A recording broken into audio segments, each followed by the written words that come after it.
Investiment ta' €500,000 mir-ristorant Djar il-Bniet f'Ħaddingli.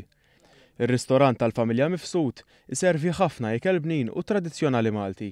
Il-prodotti u l-ħxejjex u l-frott li jintużaw għat-tissir tal-ikel ġejjin minn 80 tomna raba li għandha l-familja.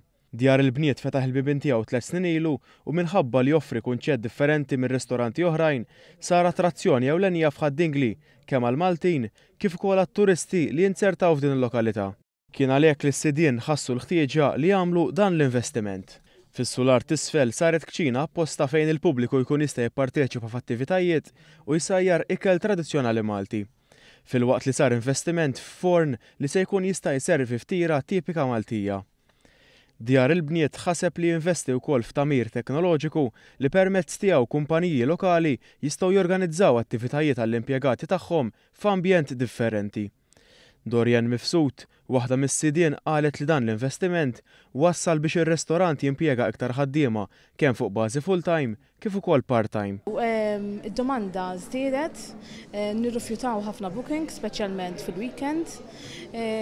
Minn 45 covers issa tlajna l-100 cover biex bekk nkunu nistgħu naqdu id-domanda li bħalma diġà għedna dejjem tiżdied kif ukoll anke t-turist.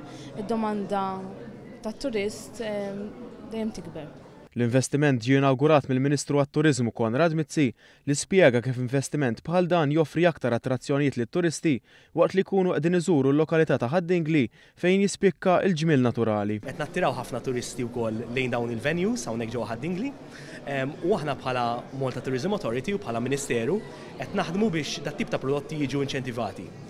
Flimkien mal-Malta Hotels and Restaurants Association qed naħdmu wkoll fuq proġett bħalissa qiegħed fil-fażi konseptwali biex numru ta' pjazzett fl-irħula tagħna, fl-irħula żgħar tagħna, jiġu biex ngħidlek embellished tal-imod li nattiraw aktar turisti